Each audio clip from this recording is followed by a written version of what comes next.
اور اس کے اندر پھر آگے جب شفاعت کا سلسلہ شروع ہوگا تو شفاعت کی بنیادی طور پر دو قسمیں ہیں. ایک قسم وہ ہے کہ جو رسول پاک صلی اللہ علیہ وسلم کے ساتھ خاص ہے، وہ شفاعت آپ کے سوا کوئی نہیں کرے گا. اور دوسری شفاعت وہ ہے جس میں باقی کو بھی حصہ ملے گا کہ وہ بھی کریں، یعنی باقی انبیاء کرام علیہ السلام،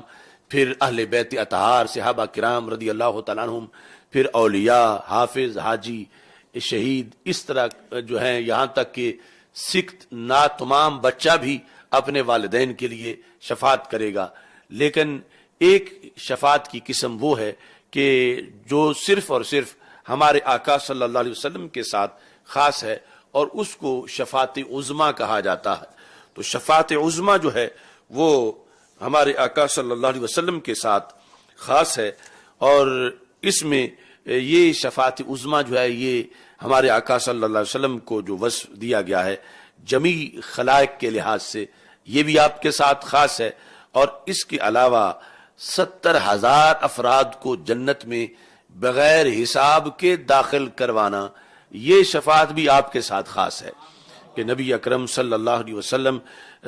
جو ہے وہ 70,000 جو ہے اپنی امت میں سے بغیر حساب کے. یہ آگے ایک حدیث شریف میں پھر اس کے اندر اضافہ بھی ہے کہ رسول اکرم نور مجسم شفیع معظم صلی اللہ علیہ وسلم نے رب ذوالجلال سے پھر درخواست کی، اور اس میں اضافہ ہوا. جس طرح کہ حضرت انس رضی اللہ تعالیٰ عنہ کہتے ہیں کہ رسول پاک صلی اللہ علیہ وسلم نے ارشاد فرمایا کہ یدخل الجنت من امتی 70,000، کہ میری امت میں سے جنت میں بغیر حساب کے یعنی 70,000 لوگ داخل ہوں گے. تو صحابہ کرام رضی اللہ تعالی عنہم ایسے موقع پر جب دریائے رحمت جوش میں ہوتا تھا تو اس میں پھر اضافے کی درخواست بھی کرتے تھے. جس طرح کہ ہم نے جو پچھلے جمعہ میں ایک حدیث شریف پیش کی، اور اس میں بلکہ جو شیخ پورہ کی تقریر تھی اس کے اندر جو یہاں سے ہم نے لائیو پروگرام کیا، تو چوتھا حصہ جنت کا، پھر تیسرا حصہ، پھر نصف جنت، تو ہر ایک پر صحابہ رضی اللہ تعالی عنہم اللہ اکبر کی صدا بلند کر رہے تھے. تو یہاں جس وقت ہمارے آقا صلی اللہ علیہ وسلم نے یہ بتایا، قالو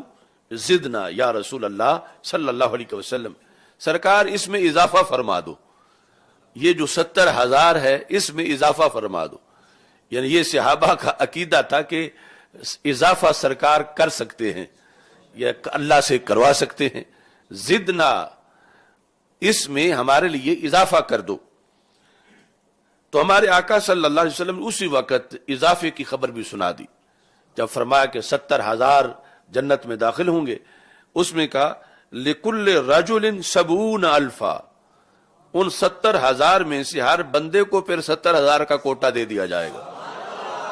لِكُلِّ رَجُلٍ 70,000. جب یہ ہمارے آقا صلی اللہ علیہ وسلم نے فرمایا قالو زدنا یا رسول اللہ صلی اللہ علیہ وسلم، تو تیسری بار صحابہ نے پھر کہا یا رسول اللہ صلی اللہ علیہ وسلم اس میں بھی آپ اضافہ فرما دیں. تو پھر رسول پاک صلی اللہ علیہ وسلم ایک ریت کے ٹیلے پر آپ کھڑے تھے، اس وقت تشریف فرما تھے. تو ہمارے آقا صلی اللہ علیہ وسلم نے پھر وہاں جو ریت کے ذرے تھے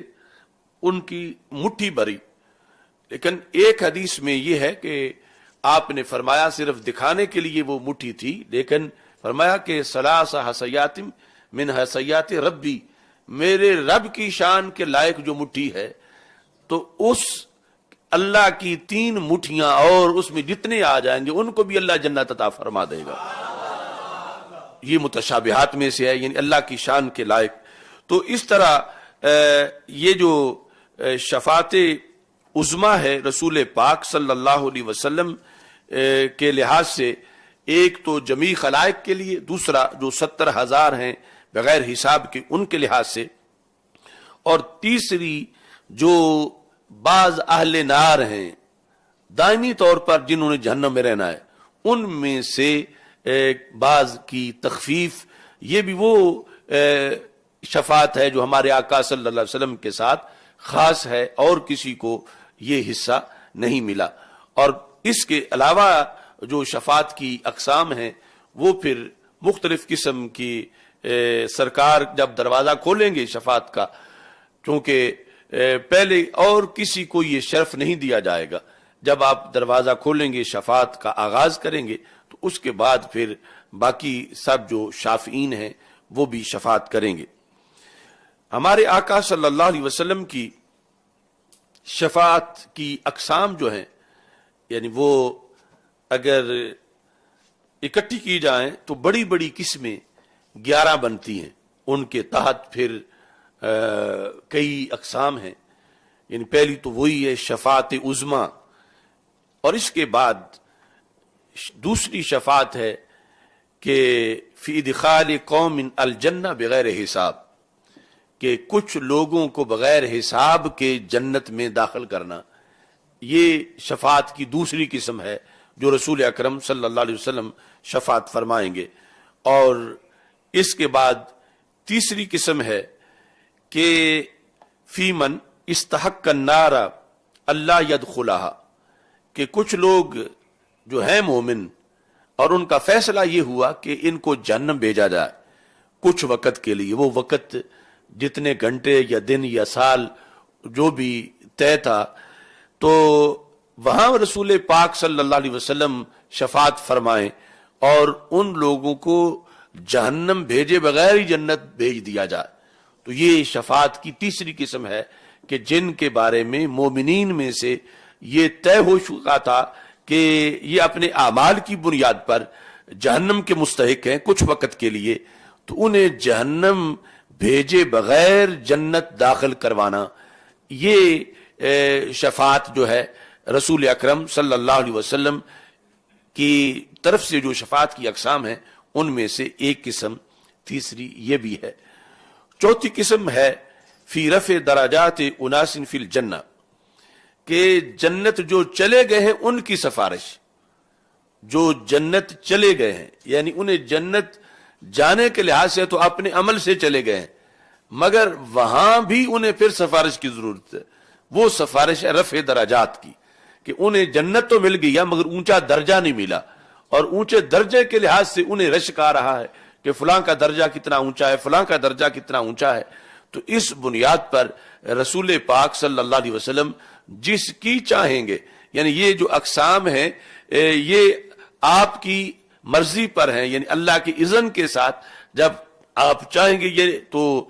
جس کی چاہیں گے ہمارے آقا صلی اللہ علیہ وسلم اس معاملے میں بھی سفارش فرما دیں گے کہ اس کا درجہ اونچا نہیں تو اس کو اونچا درجہ دے دیا جائے جنت کے اندر۔ یہ سفارش بھی آپ کریں گے، فرمائیں گے، اور اس میں بھی مشفع ہوں گے کہ آپ کی سفارش کو قبول کیا جائے گا۔ 5ویں نمبر پر فی اخراج عموم امتہ من النار حتی لا یبقى منہم احد، کہ عمومی طور پر بالعموم جو آپ کی امت ہے، بالعموم یعنی جو بھی آپ کا امتی ہے اور ہے جہنم میں، امتی ہونے کا مطلب یہ ہوا کہ وہ دائمی طور پر جہنم میں نہیں، اس کا فیصلہ یہ نہیں کہ یہ دائمی طور پر جہنم میں ہوگا، کیونکہ دائمی طور پر جو جہنم میں ہے وہ کافر و مشرک ہوگا۔ سرکار کا جو امتی ہے اس کا فیصلہ دائمی جہنم کا نہیں ہو سکتا، کچھ وقت جہنم کا ہے۔ تو اپنی امت کے ہر فرد کو، خواہ ان کی خلود کے علاوہ جو جہنم کا لمٹ ہے جتنی بھی ہو، جتنے سال ہو، جتنی صدیاں ہو، جتنا وقت ہو، یعنی ان سب کو جہنم سے نکال کر جنت دینا، یہ شفاعت کا مرتبہ بھی رب نے آپ کو عطا فرمایا۔ یعنی ہزاروں، لاکھوں، اربوں لوگ، حتی لا یبقى منہم احد، یہاں تک کہ جو امتی ہیں ان میں سے ایک بھی نہ جہنم میں رہ جائے، سارے کے سارے بالآخر جہنم سے نکل جائیں اور انہیں جنت دے دی جائے۔ یہ شفاعت کا منصب بھی رب ذوالجلال نے ہمارے آقا صلی اللہ علیہ وسلم کو عطا فرمایا۔ 6ٹھی قسم شفاعت کی وہ قسم جو ہے وہ گناہگاروں کے لیے نہیں، یعنی اب پچھلی جو قسم تھی وہ تو گناہگاروں کے لیے ہے، اور پھر بڑے بڑے گناہگار کہ جو ایمان ان کا صحیح ہے لیکن عمل کی بنیاد پر ان کے لیے جہنم کا فیصلہ تھا، اور پھر انہیں جہنم سے نکال کر ہر ایک کو جنت دینا۔ جو چھٹی قسم ہے لِجَمَاعَةٍ مِّن صُلَحَاءِ الْمُسْلِمِينَ يَتَجَاوَزُ عَنْهُمْ فِي تَقْصِيرِهِمْ مِنَ الطَّاعَاتِ، کہ جو مسلمانوں میں مسلمانوں کے صالحین ہیں، صالحین کی جماعت کی سفارش، صالحین کی جماعت کی سفارش کس بنیاد پر؟ کہ طاعات میں، بندگی میں، ان کی بندگی میں کوئی کمی رہ گئی تھی، یعنی نماز پڑھی تھی لیکن نماز میں کوئی کمی تھی، روزہ رکھا تھا، روزے میں کوئی کمی تھی، حج کیا تھا، حج میں کوئی خامی تھی، کوئی کمی تھی، تو صالحین کی سفارش کرنا کہ اے اللہ ان کی نمازوں میں، روزے میں انہوں نے جو دین پر عمل کیا اس وقت ان سے جو خامی رہ گئی تھی اس خامی کو بخش دے، اور ان کی وہ ساری چیزیں یوں شمار ہوں جیسے کامل ہوتی ہیں، خامی کے بغیر ہوتی ہیں۔ یعنی کچھ تو صالحین کی یقیناً ویسے ہی خامی کے بغیر ہیں اور ان میں کمی نہیں، لیکن یہ سفارش کہ جس چیز کے اندر، جس عمل میں کوئی کمی رہ گئی تھی اگرچہ تھوڑی سی ہو، تو اس کو دور کرنے کے لیے رب ذوالجلال سے یہ سفارش کرنا۔ مثال کے طور پر نماز کے کسی کے سال کی جو کل نیکیاں ملنی تھی اس کو 1,00,000 ملنی تھی، اور بعض کمی کی بنیاد پہ اس کو 80,000 مل رہی ہیں، تو سرکار فرمائیں گے کہ اللہ تعالیٰ سے درخواست کریں گے کہ اے اللہ اس کو پورا 1,00,000 ہی ثواب دے دے۔ تو اب یہ جو سفارش ہے یہ صالحین کے لیے، یعنی یہ لوگ نہ شرابی ہیں، نہ بدکار ہیں، نہ یہ کوئی گناہوں کے پاپی ہیں، بڑے پرہیزگار ہیں، مگر پرہیزگاری کی بنیاد پر، پرہیزگاری میں جو کمی رہ گئی تھی اس کو دور کرنے کے لیے بھی سلم فرمائیں گے۔ ایسے ہی 7ویں نمبر پر بالشفاعة من الموقف تخفیفا امن یحاسب، یعنی میدان معاشر کے اندر جو ایک تو یہ نا معاملات بنیں گے کہ جب فیصلہ ہو جائے گا حساب کے بعد تو پھر آگے سفارش کی ضرورت پڑے گی، یہ ابھی اس مرحلے تک داخل ہونے سے پہلے جو میدان معاشر میں اتنا بڑا مجمع ہوگا اور اتنی گرمی ہوگی اور دیر ہو رہی ہے لوگوں کو کہ کہیں ہمارا حساب تو شروع ہو، ابھی حساب ہی نہیں شروع ہو رہا، اور اتنی پیاس لگ گئی ہے اور اس طرح کے معاملات ہیں، تو اس میدان معاشر میں حساب سے قبل لوگوں کی سفارش کر کے ان کی اس مشکل کو حل کرنا کہ جو اس وقت ان کے لیے پرابلم بنا ہوا ہے، اس بڑے مجمع کی بنیاد پر، اور جو ان کی باری نہیں آ رہی اور جو ان کے لیے اس جگہ ٹھہرنے کی بنیاد پر مشکلات ہیں، ان مشکلات کو دور کرنے کے لحاظ سے اللہ کے دربار میں سفارش کرنا کہ رب ان کا معاملہ آسان فرما دے، اور اس طرح یعنی وہ حساب شروع ہونے سے پہلے کا جو معاملہ ہے اس کے اندر تخفیف کی سفارش بھی ہمارے آقا صلی اللہ علیہ وسلم فرمائیں گے۔ ایسے ہی 8ویں نمبر پر بالشفاعت فی من یخلد فی النار من الکفار ان یخفف عنہ العذاب یوم القیامہ، یہ قسم ہے کہ بعض کفار، جس طرح کہ وہ بخاری شریف کے اندر احادیث ہیں ایمان ابی طالب کے مسئلے پر، تو اس کی مثال پھر محدثین نے وہ دی ہے، اور بالخصوص یہ جو اعلی حضرت رحمۃ اللہ علیہ نے شرح لکھی اس المعتقد کی، المعتقد المنتقد، اس کی شرح مستند لکھی، یہ جو امام فضل رسول بدایونی کی کتاب ہے، اس میں جو انہوں نے شفاعت کی اقسام بیان کی کہ رسول اکرم صلی اللہ علیہ وسلم شفاعت کریں گے کس کس قسم کی، یہاں انہوں نے لکھا تخفیف العذاب لمن استحق خلود النار فی بعض الاماکن والاوقات کابی طالب، یہ مثال یعنی کابی طالب سے انہوں نے دی۔ تو یہ بھی یعنی چونکہ ویسے تو یہ قانون لا یخفف عنہم العذاب کہ جو کافر و مشرک فوت ہوا اس سے عذاب کی تخفیف نہیں کی جائے گی، لیکن یہ خصوصی طور پر یہ کوٹا بھی رسول پاک صلی اللہ علیہ وسلم کو دیا گیا، جس کا تذکرہ پھر صحیح بخاری شریف میں، صحیح مسلم شریف میں موجود ہے کہ اور تو کسی ایسی شخص کی کہ جس نے کلمہ نہیں پڑھا اس کے بارے میں کوئی تخفیف نہیں ہوگی، لیکن رسول پاک صلی اللہ علیہ وسلم جب بعض کے بارے میں آپ اللہ سے سفارش کریں گے تو پھر تخفیف ہو جائے گی۔ اور ایسے ہی 9 نمبر پر جو شفاعت ہے، فی اطفال المشرکین اللہ یعذبوا، مشرکین کے جو بچے ہیں، ہو تو جو مشرک ہیں ان کے بارے میں قانون ہے، طے شدہ ہے کہ ان کو جہنم سے نہیں نکالا جائے گا اور ان کے بارے کے اندر جو ہے وہ شفاعت نہیں کی جائے گی،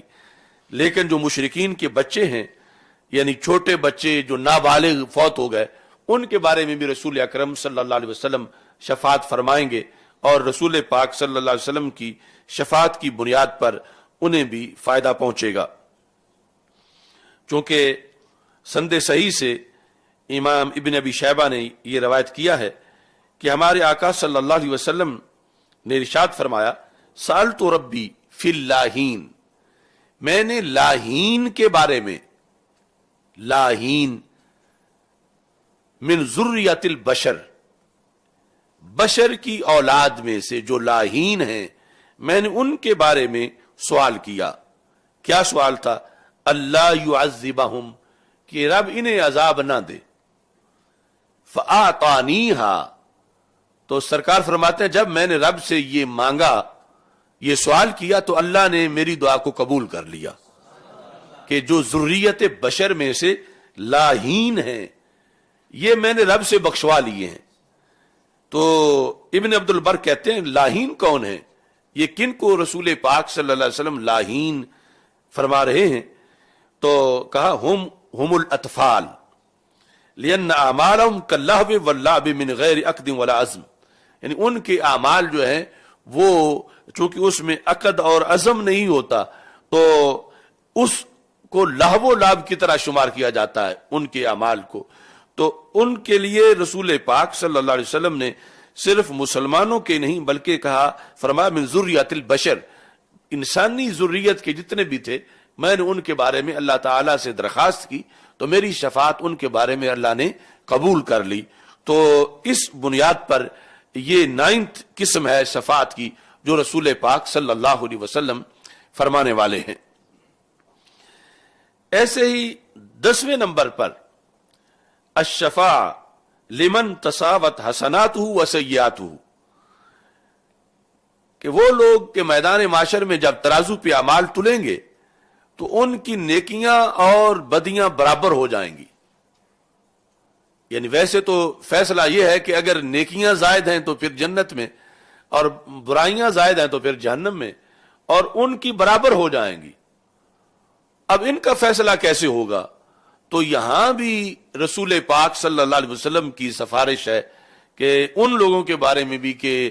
سرکار چاہیں گے تو وہاں بھی سفارش کریں گے کہ یا اللہ اگرچہ اعمال کی بنیاد پر تو ان کی اعمال صالحہ اور سیئات یہ آپس میں برابر ہو گئے ہیں، لیکن میری سفارش پر انہیں بھی جنت عطا فرما دے۔